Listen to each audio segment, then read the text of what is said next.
Hello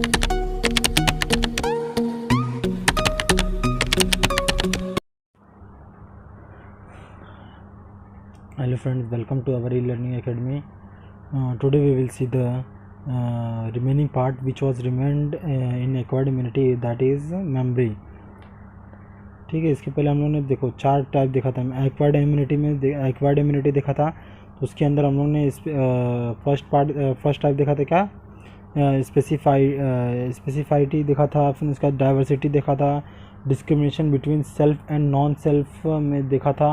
अब हम लोग लास्ट टाइप देखने वाले हैं मेमोरी। ठीक है, तो मेमोरी को समझने के लिए पहले ये समझने का है कि मेमोरी क्या काम करता है। मेमोरी जैसा कि अपने माइंड का मेमोरी क्या करता है कि किसी चीज़ को स्टोर करके रखता है, किसी भी चीज़ को इन्फॉर्मेशन को स्टोर करके रखता है। तो ऐसा इसमें है, इम्यून सिस्टम में कैसा है कि अगर एक बार कोई भी आया रहता है, मतलब जो फॉरेन मटेरियल आया रहता है, मतलब पोलियो हुआ रहता है, जैसे कि अगर कोई फॉरेन मटेरियल आया रहता है तो उसको याद रख लेता है, तो एनकाउंटर करता है उसका। ठीक है, तो उसको भी हम लोग डिटेल में समझते हैं। ठीक है, मेमोरी को जैसे कि अपने स्पेसिफिक है जो वो बॉडी रिकॉग्नाइज़ किया, स्पेसिफिक एंटीबॉडी जो है वो रिकॉग्नाइज़ किया कि जो एंटीबॉडी है ये एंटीबॉडी रिकॉग्नाइज़ कर लेगा कि कौन आया है। जब इसको रिकॉग्नाइज़ कर लेगा इसको किल कर देगा। जैसे समझ लो कि पहले स्पेसिफाई करेगा, फिर उसका डाइवर्सिटी करेगा, फिर डिस्क्रिमिनेशन करेगा, फिर किल करेगा, मतलब मेमोरी मतलब वो करेगा। वैसे ये कि जो एंटीबॉडी है इसको पहले रिकॉग्नाइज़ करेगा, फिर इसको किल करेगा, पहले इसको साइड करेगा, साइड करने के बाद इसको किल करेगा। ठीक है, जब बॉडी इसको स्पेसिफाई कर लेगा, फिर डाइवर्सिटी करेगा, फिर डिस्क्रिमिनेशन करेगा, फिर उसके बाद जब मेमोरी का काम आता है, मेमोरी क्या करता है कि जब भी देखो, जब मेमोरी का काम आता है कि जब भी कोई भी इम्यून सिस्टम में इनकाउंटर होता है, जब कोई भी क्या करता है इनकाउंटर, जब अपने बॉडी का इम्यून सिस्टम इनकाउंटर करता है किसी स्पेसिफिक फॉरेन एजेंट का। एजेंट क्या है, मतलब वही इन्वेडर से, अपना पैथोजन से यही सब है। तो जब भी अपना इम्यून सिस्टम है एनकाउंटर करता है स्पेसिफिक फॉरेन एजेंट को, जो भी इसका फर्स्ट टाइम होता है ना, फर्स्ट टाइम जैसे अगर फर्स्ट टाइम अगर फॉरेन मटेरियल अपने अंदर एंटर हो रहा है बॉडी के अंदर फर्स्ट टाइम, जैसे कि एक पोलियो अगर अपने बॉडी के अंदर आ रहा है, एंटर कर रहा है, तो इसकी एंटीबॉडी अगर हमारे पास पहले ही है तो इसको क्या करेगा, पहले ही आके इसको मतलब इससे लड़ने लगेगा। ठीक है, इस पोलियो से।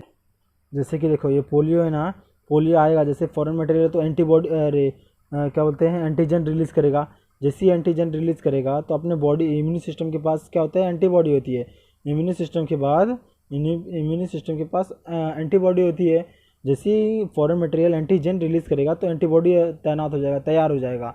ये हम लोगों ने स्टार्टिंग के वीडियो में देखा था कि तैनात हो जाएगा। ठीक है, ये एंटीबॉडी तैनात हो जाएगा। तो अब हमारे बॉडी में पोलियो का तो एंटीबॉडी पहले से नहीं रहता है, इनबॉर्न नहीं रहता है, तो इसको हम लोग एक्वायर्ड करते हैं ना, पहले लेते हैं हम लोग इसको लेते हैं। ठीक है, तो यही है इसका है। जैसे कि ये एक्वायर्ड होता है, हम लोग ने इसकी एंटीबॉडी लिया, बाहर से लिया, मतलब एक्वायर्ड किया। तो जैसे ही अगर ये पोलियो होता है, पोलियो अगर ना एंटीजन्स रिलीज़ करेगा, जैसे ही एंटीजन रिलीज़ करेगा तो जो अपना इम्यून सिस्टम होता है, इम्यून सिस्टम फटाक से एंटीबॉडी तैयार करे, उसकी चालू हो जाएगी, एक्टिव हो जाएगा। वो जो एंटीबॉडी होती है, वो एंटीबॉडी स्पेसिफिकली जो इसकी पोलियो की एंटीबॉडी है, स्पेसिफिकली पोलियो को ही मारेगा, मतलब इसको ही किल करेगा स्पेसिफिक, क्योंकि ये एक्वायर्ड है ना, उसी के लिए ही बना मतलब लिया गया है, पोलियो के लिए एंटीबॉडी तैयार है। ठीक है, तो ये स्पेसिफिक होती है। ठीक है, तो ये इसको फटाक से अटैक करेगा। जब भी ये एंटीजन रिलीज़ करेगा पोलियो, तो एंटीजन अपना रिलीज़ करेगा, तो इम्यून सिस्टम उसके खिलाफ एंटीबॉडी तैयार रहती है इसके पास, तो वो उसको किल कर देगा। ठीक है, उसके आने से जो ये इम्यून सिस्टम होते हैं, अपनी एंटीबॉडी है, वो पहले रिकॉग्नाइज करेगा कि कौन सा पोलियो वाला है, कौन सा अपना सेल है, उसको डिस्क्रिमिनेट करेगा ना, तो जो पोलियो वाला रहेगा उसको फटाक से मार देगा। देखो इसमें, ठीक है, देखो जो पोलियो वाला रहेगा उसको मार देगा, उसको एनकाउंटर कर देगा। तो फर्स्ट टाइम में ऐसा होता है। ठीक है, it generate N immune response and eliminate the invaders. ठीक है, एलिमिनेट कर देगा इन्वेडर्स को, फर्स्ट टाइम ऐसा होता है, जनरेट करेगा इम्यून रिस्पॉन्स होता है। जैसे कि एंटीबॉडी इम्यून क्या कर देगा, एंटीबॉडी रिलीज़ करेगा पोलियो के खिलाफ, जो भी पोलियो के खिलाफ ही रहेगा ना, वो जैसे एंटीजन रिलीज़ करेगा और ये एंटीबॉडी रिलीज़ करेगा उसके खिलाफ, तो इसको एनकाउंटर करेगा फर्स्ट टाइम, ऐसा होता है, ठीक है। तो इसको हम लोग क्या बोलते हैं, this is called first encounter, इसको हम लोग फर्स्ट एनकाउंटर बोलते हैं। कौन सा बोलते हैं, फर्स्ट एनकाउंटर बोलते हैं, ठीक है, फर्स्ट एनकाउंटर। देखो फर्स्ट टाइम तो हम लोग ने इसको किल कर दिया, अगर सेकंड टाइम पोलियो आया उसमें क्या होगा, तो देखो पहले पहले टाइम क्या होता है कि स्पेसिफाई करता है, फिर उसके बाद रिकॉग्नाइज करता है, रिकॉग्नाइज करने के बाद उसके अंदर डिस्क्रिमिनेट करता है कौन सा अपना सेल है कौन सा बाहर का सेल है, ठीक है। फिर उसके बाद जो आता है, फिर उसके बाद मेमोरी आता है, तो मेमोरी में क्या करता है, वो एनकाउंटर करता है, किल करता है। तो ये जो फर्स्ट टाइम होता है, तो जब ये सेकंड टाइम पोलियो आएगा, जब सेकंड टाइम पोलियो का एंटीजेंस आएगा तो क्या आएगा मालूम है, ना वो स्पेसिफाई करेगा ना वो रिकॉग्नाइज करेगा, डायरेक्ट डिस्क्रिमिनेट करेगा और डायरेक्ट किल कर देगा, ठीक है, डिस्क्रिमिनेट करेगा और किल कर देगा। तो ये क्या करता है, ये मेमोरी का काम, ये मेमोरी काम करता है, ठीक है, ये मेमोरी काम करता है, डायरेक्ट डिस्क्रिमिनेट करेगा और किल कर देगा, ठीक है। तो फर्स्ट टाइम तो ये सब प्रोसेस के साथ गुजरेगा, लेकिन जो सेकंड टाइम रहेगा, सेकंड टाइम डायरेक्ट ये स्पेसिफाई नहीं करेगा, न रिकॉग्नाइज करेगा, क्योंकि उसको पहले से पता चल जाएगा, और वो डिस्क्रिमिनेट से डायरेक्ट डिस्क्रिमिनेट करेगा और किल कर देगा, ठीक है। तो ये हम लोग ने देखा अभी सेकंड ये पॉइंट में क्या लिखा है कि the immune system retain the memory of the first encounter, मतलब इसमें बोला कि अपने इम्यून सिस्टम के पास जो फर्स्ट एनकाउंटर की मेमोरी रहती है, ठीक है, ये बोला है इसमें, the immune system retain the memory of the first encounter. तो जो फर्स्ट एनकाउंटर की मेमोरी रहती है, जब सेकंड बार आएगा तो डायरेक्ट डिस्क्रिमिनेट करेगा और किल करेगा, तो ये बोला है इसमें, फर्स्ट एनकाउंटर हुआ था। तो फिर उसके बाद अगर as a result second encounter हुआ, अगर सेकंड एनकाउंटर हुआ विद द सेम पैथोजन, मतलब सेम पैथोजन से हुआ, जैसे पोलियो से ही फिर से हुआ, तो क्या बोलेगा कि वो ब्रिंग अबाउट क्विकर, मतलब क्विक रिस्पॉन्स करेगा, ठीक है, क्विक रिस्पॉन्स करेगा। इसमें है कि हमको रिकॉग्नाइज नहीं करना है, रिकॉग्नाइज नहीं करने का है, डिस्क्रिमिनेट नहीं करने का, डायरेक्ट उसको जाके किल करने का है, डायरेक्ट इसको जाके किल करने का है, ठीक है, रिकॉग्नाइज नहीं करने का है और उसको डिस्क्रिमिनेट नहीं करने का, डायरेक्ट किल करने का। सेकंड टाइम आया तो क्विक रिस्पॉन्स करेगा डायरेक्ट, ठीक है, क्योंकि इससे पहले से फैमिलियर हो चुका है वो। सेकंड टाइम क्या रहेगा, अपना बॉडी का इम्यून सिस्टम स्ट्रॉन्गर रहेगा, उसका रिस्पॉन्स भी क्विक होएगा, ठीक है, क्योंकि इसके पास एंटीबॉडी है पहले से, ठीक है, अच्छी एंटीबॉडी है। अगर वो दोबारा आया तो उसको छोड़ेंगे नहीं, उसको डायरेक्ट किल कर देगा, ठीक है। ये होता है पूरा अपना एक्वायर्ड सिस्टम की टाइप, ठीक है, फंक्शनलिटी बोलते हैं हम लोग इसको। ये होती है पूरे एक्वायर्ड इम्यूनिटी की फंक्शनलिटी, ठीक है। अभी हम लोग देखते हैं टाइप्स ऑफ एक्वायर्ड इम्यूनिटी, ठीक है, टाइप्स ऑफ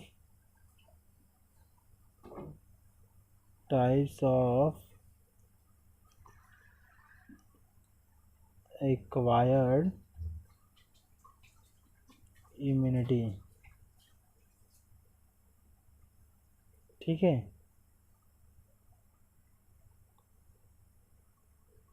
ये क्या है, टाइप्स ऑफ एक्वायर्ड इम्यूनिटी। इसमें हम लोग देखने वाले हैं कि ये कितने टाइप का है, टाइप्स ऑफ एक्वायर्ड इम्यूनिटी कितने टाइप का है, 2 टाइप का है।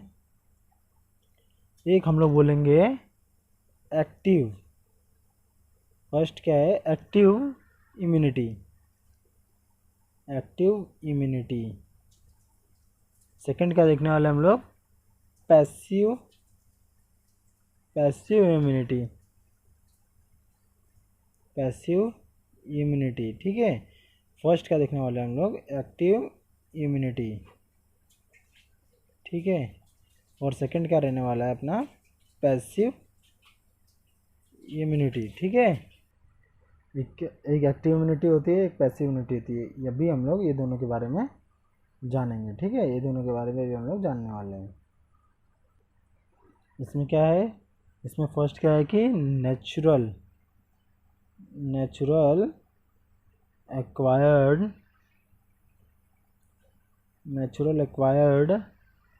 एक्टिव इम्यूनिटी, ठीक है, नेचुरल एक्वायर्ड एक्टिव इम्यूनिटी। इसमें क्या है, नेचुरल एक्वायर्ड इम्यूनिटी, और इसमें क्या है, नेचुरल एक्वायर्ड पैसिव इम्यूनिटी। इसमें क्या है,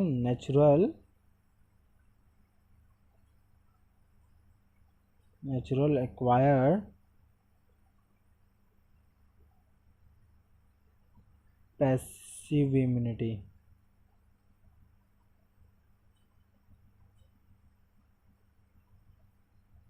ठीक है। इसमें क्या है, नेचुरल एक्वायर्ड एक्टिव इम्यूनिटी, और इसमें क्या है, नेचुरल एक्वायर्ड पैसिव इम्यूनिटी। और इसमें एक्टिव इम्यूनिटी में सेकंड क्या है, सेकंड है artificial artificial acquired active immunity. ठीक है, एक्टिव इम्यूनिटी। और इसमें क्या रहेगा, आर्टिफिशियल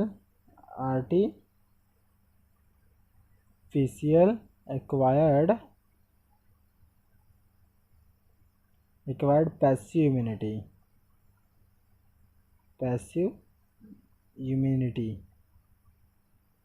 ठीक है, और इसको हम लोग डीप में देखने वाले हैं इन दोनों को। ठीक है, ये एक्टिव इम्यूनिटी को डीप में देखेंगे और पैसिव इम्यूनिटी को डीप में देखने वाले हैं। ठीक है, तो बने रहिए वीडियो में। अभी हमें एक्टिव इम्यूनिटी समझना है। ठीक है, एक्टिव इम्यूनिटी क्या होता है। ठीक है, एक्टिव इम्यूनिटी क्या होती है वो अभी हम लोग देखने वाले हैं। तो एक्टिव इम्यूनिटी ये किसकी वजह से होती है, एक्टिव इम्यूनिटी होती है एंटीजेनिक स्टिमुलस की वजह से होती है। जो एक्टिव इम्यूनिटी है ना, एंटीजेनस स्टिमुलस की वजह से होती है। तो एंटीजेनिक स्टिमुलस क्या होता है कि जैसे कि अपनी ये बॉडी है, ठीक है, ये अपनी क्या है, एक बॉडी है।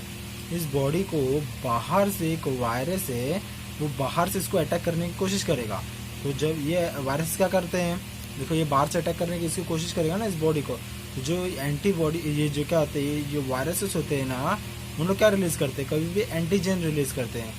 जो एंटीजन रिलीज करते हैं तो जो अपने बॉडी की जो एंटीबॉडी है वो स्टिमुलेट हो जाती है, मतलब एक्साइटेड हो जाती है इसको मारने के लिए, इसको किल करने के लिए, इस वायरस को किल करने के लिए एक्साइटेड हो जाती है, उसको स्टिमुलस बोलते हैं। ठीक है, ये एक्साइटेड हो जाती है इसको किल करने के लिए। तो जैसे कि ये बाहर का वायरस है, इसको किल करने के लिए आएगा, किल करने की कोशिश करेगा, जो इसकी एंटीबॉडी है वो स्टिमुलेट हो जाएगी। वो स्टिमुलेट होने की वजह से क्या करेगा, स्टिमुलेट होने के बाद इसको मारने की कोशिश करेगा इस वायरस को। ठीक है, तो ये प्रोसेस है एक्टिव इम्यूनिटी का। तो एक्टिव इम्यूनिटी किसको बोलते हैं कि जो भी कोई भी वायरस आ रहा है उसको पहचान मतलब उसको जान जाए और उसको किल कर देता है। ठीक है, तो फटाक से उसको किल, उसी समय ये जागता है। एक्टिव इम्यूनिटी क्या करता है, कब जागता है, जब कोई वायरस आता है तो उस समय ये जाग जाता है एक्टिव इम्यूनिटी। ठीक है, एंटीजन की वजह से जो अपनी इम्यूनिटी जाग जाए और उसको किल कर दे इस एंटीजन को, उसी को हम लोग एक्टिव इम्यूनिटी बोलते हैं। ठीक है, इतना आपको समझ में आना चाहिए। ये एक ऐसी इम्यूनिटी है जिसमें कि वायरसेस आके उसको स्टिमुलेट कराता है, एक्साइटेड कराता हो, ऐसी इम्यूनिटी। ठीक है, और ऐसे इम्यूनिटी को हम लोग एडेप्टिव इम्यूनिटी बोलते हैं। मतलब क्या है कि अपने बॉडी में फटाक से आके अडेप्ट हो जाती है। इस ऐसे इम्यूनिटी को हम लोग क्या बोलते हैं, एडेप्टिव इम्यूनिटी बोलते हैं। ठीक है, it is also known as adaptive immunity. Active immunity में भी, जो एक्टिव इम्यूनिटी में भी नेचुरल और आर्टिफिशियल हो सकती है। जो एक्टिव इम्यूनिटी है वो में भी नेचुरल और आर्टिफिशियल हो सकती है। तो हम लोग फर्स्ट देखने वाले हैं नेचुरल एक्वायर्ड एक्टिव इम्यूनिटी। ठीक है, नेचुरल एक्वायर्ड एक्टिव इम्यूनिटी, उसके बाद देखेंगे हम लोग आर्टिफिशियल एक्टिव इम्यूनिटी। ठीक है, देखो इसमें मैं आपको एक चीज़ बताना भूल गया था। देखो जैसे हर इंसान के बॉडी में टीबी की जो बैक्टीरिया होती है वो प्रेजेंट होती है हर इंसान के बॉडी में। ठीक है, जो टीबी की बैक्टीरिया प्रेजेंट रहती है, तो जब भी अपना एंटीबॉडी जो होती है वो अगर वीक होने लगेगी, कम होने लगेगी, तो क्या होता है, ये जो टीबी का चांसेस होने का ज़्यादा बढ़ जाता है। ठीक है, क्या होता है, बढ़ जाता है। जैसे हमारी इम्यूनिटी कम होगी तो ये जो ट्यूबरकुलोसिस के बैक्टीरिया होते हैं वो इंक्रीज हो जाएंगे और टीबी होने के चांसेस हो जाते हैं। तो हर इंसान के अंदर टीबी के जो बैक्टीरिया प्रेजेंट रहते हैं, लेकिन क्या होता है कि इम्यूनिटी जो अपनी इतनी स्ट्रांग रहती है, कि वो उसको दबा के रखती है, तो उससे नहीं होता है किसी को। ठीक है, जिसकी इम्यूनिटी कम हो जाती है उसी को ट्यूबरकुलोसिस की बैक्टीरिया मतलब आ जाते हैं, उसके अंदर डेवलप हो जाते हैं। ठीक है, तो ये अभी मैंने बताया आपको कि जब भी अगर अपने बॉडी में वायरसेस आ गए हैं तो अपनी इसके लिए एंटीबॉडी अपनी तैयार हो जाती है। ठीक है, इम्यूनिटी स्ट्रांग हो जाती है। अगर अपने बॉडी के अंदर वायरस आ रही हैं तो अपनी इम्यूनिटी क्या आती है, जाग जाती है। तो यही क्या है यही अपना नेचुरल है। ठीक है, नेचुरल एक्वायर्ड एक्टिव इम्यूनिटी है। जैसे कि देखो कोई बाहर से वायरसेस आ रहा है अपने बॉडी के अंदर, तो जो अपनी बॉडी की इम्यूनिटी है वो जाग जाती है। ठीक है, मान लो देखो कोई भी इन्फेक्शन है कोई भी इन्फेक्शन अपने बॉडी में हो रहे हैं, ठीक है, जो अपनी इम्यूनिटी होती है वो जाग जाएगी और उसको मार देगी, ठीक है, जाग जाएगी। जो भी अपनी इम्यूनिटी है वो उस इन्फेक्शन को मार देगी, जाग जाएगी अपनी इम्यूनिटी की उस इन्फेक्शन को मारने के लिए, ठीक है, जाग जाएगी उस इन्फेक्शन वाले को मारने के लिए अपनी इम्यूनिटी जाग जाएगी, तो उसको स्टिमुलेट हो जाएगी, एक्साइटेड हो जाएगी, मतलब, ठीक है, इसको किल करने के लिए। तो ऐसे इम्यूनिटी को हम लोग क्या बोलते हैं, नेचुरल एक्टिव इम्यूनिटी बोलते हैं, ठीक है, ऐसे इम्यूनिटी को नेचुरल एक्टिव इम्यूनिटी बोलते हैं। हाँ, ये इम्यूनिटी अपने बॉडी में कब डेवलप होती है, जब किसी भी पैथोजेंस की एंट्री होती है अपनी बॉडी में। क्या होती है ये इम्यूनिटी, नेचुरल इम्यूनिटी कब डेवलप होती है, जब किसी भी पैथोजेंस की अपने बॉडी में एंट्री होती है तो ये डेवलप हो जाता है, ठीक है। इस इम्यूनिटी को हम लोग कहीं बाहर से डेवलप नहीं करते हैं, ये अपने बॉडी में खुद से ही डेवलप होती है, अपने बॉडी में खुद से ही डेवलप होती है। इसको हम लोग कहीं से बाहर से डेवलप नहीं कराते हैं, ये अपने बॉडी में खुद से डेवलप होती है नेचुरली। जैसे कि कोई हॉर्स है, देखो कोई भी एक हॉर्स है, उसको ना मीजल्स की बीमारी नहीं हो सकती कभी भी। क्यों? क्योंकि हॉर्स के पास उसका एंटीबॉडी है, हॉर्स के पास उसकी एंटीबॉडी है, इसके लिए उसको मीजल्स नहीं हो सकते हैं, ठीक है, क्योंकि उसके पास एंटीबॉडी उसके पास है, मतलब उसके पास हथियार है मीजल्स की बीमारियों को मारने के लिए। तो अगर हम लोग हॉर्स के अंदर मीजल्स की बीमारी डाल रहे हैं, ठीक है, अगर हम लोग हॉर्स के अंदर मीजल्स की बीमारी डाल रहे हैं तो जो उसकी एंटीबॉडी है, हॉर्स के अंदर पहले से ही एंटीबॉडी रहती है, वो उसको मार देगी। हम लोग को कुछ भी इसको करना नहीं पड़ेगा, मतलब इसको हम लोग को कुछ भी नहीं करना पड़ेगा हॉर्स को, हॉर्स के अंदर पहले से एंटीबॉडी रहेगी, वो उसको मार देगी, ठीक है, अगर हम लोग इसके इंसर्ट कर रहे हैं मीजल्स की बीमारी तो, ठीक है। दिस इज एक्टिव इम्यूनिटी, ठीक है। जैसे किसी इंसान को कोरोना हुआ, ठीक है, अरे मतलब ऐसे कोरोना बीमारी है, किसी इंसान की कोरोना हुआ, अगर उसकी जो इसकी इम्यूनिटी है वो बहुत ही स्ट्रांग है, बहुत ही स्ट्रांग है। जब उसकी इम्यूनिटी बहुत ही स्ट्रांग रहेगी ना, तो उसके अंदर कोरोना वायरस आ भी रहा है ना, आके चला भी जाएगा, उसको पता नहीं चलेगा, उसकी इम्यूनिटी इतनी स्ट्रांग रहती है, तो ठीक है, इसके लिए कोरोना के टाइम इम्यूनिटी बढ़ाने की सलाह दी जाती है, ठीक है। तो वीडियो अगर अच्छी लगे तो लाइक शेयर एंड सब्सक्राइब जरूर करिए। Thank you. हाँ।